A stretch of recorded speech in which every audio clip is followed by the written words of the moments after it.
Shalom, salam sejahtera bagi Bapak Ibu, Saudara-saudara, anak-anak yang dikasihi oleh Tuhan Yesus Kristus. Berjumpa kembali bersama saya Pendeta Eka di dalam renungan firman Tuhan pada hari ini, hari Kamis 15 Desember 2022. Sukacita dan damai sejahtera dari Tuhan Yesus kiranya menyertai hidup kita sekalian. Puji nama Tuhan. Pembacaan firman Tuhan hari ini sampai pada pembacaan kitab Yeremia pasal yang ke-29. Kiranya firman Tuhan memberkati kita sekalian. Baik, sebelum kita akan merenungkan bagian firman Tuhan hari ini, kita akan berdoa. Tuhan Allah Bapa di sorga, di dalam Yesus Kristus, kami sungguh bersyukur dan berterima kasih kepada Tuhan yang memelihara hidup kami. Dan biarlah semua apa yang boleh Tuhan nyatakan menjadikan kami semakin mengenal pribadi Tuhan yang baik, agung, dan luar biasa. Kami mau terus bertekun akan kebenaran firman Tuhan, supaya firman-Mu mengisi hati dan pikiran kami. Mampukan kami Tuhan, bukan saja untuk dapat memahaminya, tetapi kami dapat menerapkannya dalam hidup kami setiap hari. Terima kasih Bapa, inilah diri kami siap sedia untuk belajar firman Tuhan. Demi nama Tuhan Yesus kami berdoa. Haleluya. Amin. Yeremia pasal 29 ayat 1-14. Demikian firman Tuhan. Beginilah bunyi surat yang dikirim oleh Nabi Yeremia dari Yerusalem kepada tua-tua di antara orang buangan, kepada imam-imam, kepada nabi-nabi, dan kepada seluruh rakyat yang telah diangkut ke dalam pembuangan oleh Nebukadnezar dari Yerusalem ke Babel. Itu terjadi sesudah Raja Yekonya beserta Ibu Suri, pegawai-pegawai istana, pemuka-pemuka Yehuda dan Yerusalem, tukang dan pandai besi telah keluar dari Yerusalem. Surat ini dikirim dengan perantaraan Elasa bin Safan dan Gemaria bin Hilkia yang diutus oleh Zedekia Raja Yehuda ke Babel kepada Nebukadnezar Raja Babel. Bunyinya, beginilah firman Tuhan semesta alam, Allah Israel, kepada semua orang buangan yang diangkut ke dalam pembuangan dari Yerusalem ke Babel. Dirikanlah rumah untuk kamu diami. Buatlah kebun untuk kamu nikmati hasilnya. Ambillah istri untuk memperanakan anak laki-laki dan perempuan. Ambilkanlah istri bagi anakmu laki-laki dan carikanlah suami bagi anakmu perempuan, supaya mereka melahirkan anak laki-laki dan perempuan, agar di sana kamu bertambah banyak dan jangan berkurang. Usahakanlah kesejahteraan kota di mana aku buang, dan berdoalah untuk kota itu kepada Tuhan, sebab kesejahteraannya adalah kesejahteraanmu. Sungguh beginilah firman Tuhan semesta alam, Allah Israel, janganlah kamu diberdayakan oleh nabi-nabimu untuk ada di tengah-tengahmu dan oleh juru-juru tenungmu, dan janganlah kamu dengarkan mimpi-mimpi yang mereka mimpikan, sebab mereka bernubuat palsu kepadamu demi namaku. Aku tidak mengutus mereka, demikianlah firman Tuhan. Sebab beginilah firman Tuhan, apabila telah genap 70 tahun bagi Babel, barulah aku memperhatikan kamu. Aku akan menepati janjiku itu kepadamu dengan mengembalikan kamu ke tempat ini. Sebab aku ini mengetahui rancangan-rancangan apa yang ada padaku mengenai kamu. Demikianlah firman Tuhan, yaitu rancangan damai sejahtera dan bukan rancangan kecelakaan, untuk memberikan kepadamu hari depan yang penuh harapan. Dan apabila kamu berseru dan datang untuk berdoa kepadaku, maka aku akan mendengarkan kamu.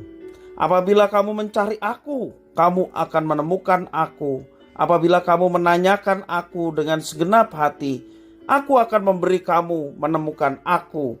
Demikianlah firman Tuhan, dan aku akan memulihkan keadaanmu dan akan mengumpulkan kamu dari antara segala bangsa dan dari segala tempat kemana kamu telah kucerai-beraikan. Demikianlah firman Tuhan.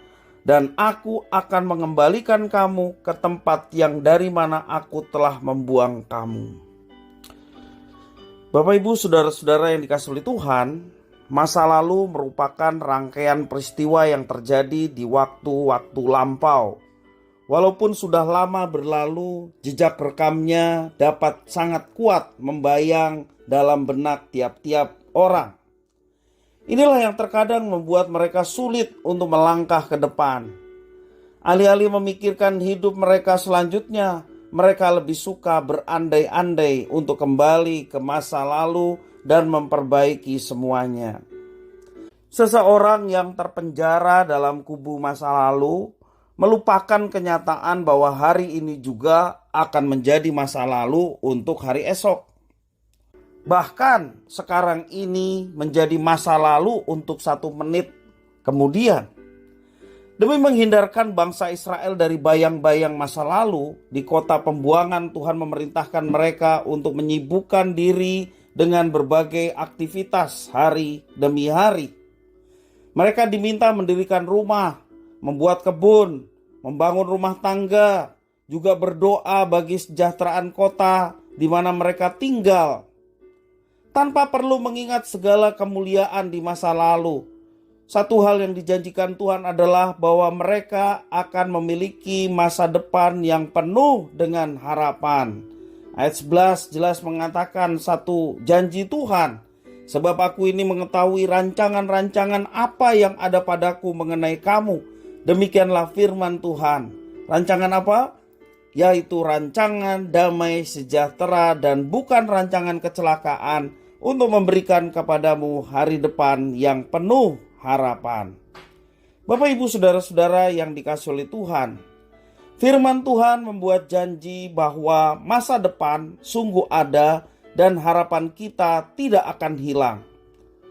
Apabila kita rindu melihat janji Tuhan ini digenapi dalam kehidupan kita, caranya adalah dengan menjalani kehidupan hari ini dengan penuh semangat dan sebaik-baiknya. Andalkanlah Tuhan, maka kita mendapatkan kekuatan untuk melewati hari ini.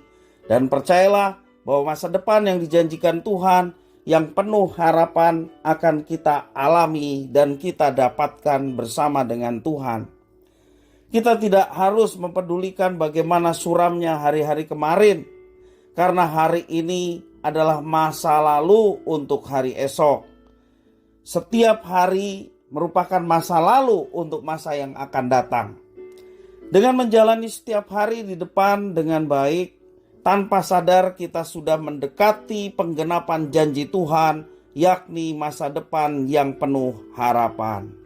Bapak, Ibu, saudara-saudara yang dikasihi oleh Tuhan, penting bagi kita tidak bisa mengubah masa lalu yang kita lihat hari ini, tetapi kita bisa mengubah masa lalu yang kita lihat hari esok.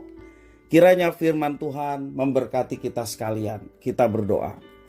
Tuhan Allah Bapa di surga, di dalam Yesus Kristus, kami bersyukur atas firman Tuhan. Kami mau tetap berpegang pada janji Tuhan. Engkau memberikan pengharapan yang baik, yang penuh dengan damai sejahtera.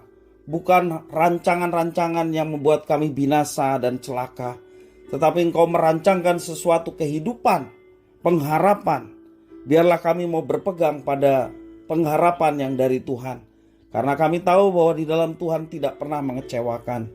Dan hari-hari yang kami lewati, kami mau bersama dengan Tuhan, sehingga bersama dengan Tuhan kami diberikan kekuatan, sehingga kami dapat melewati bahkan setiap tantangan yang ada dalam hidup kami, dapat kami lampaui bersama dengan Tuhan yang memberi kekuatan kepada kami.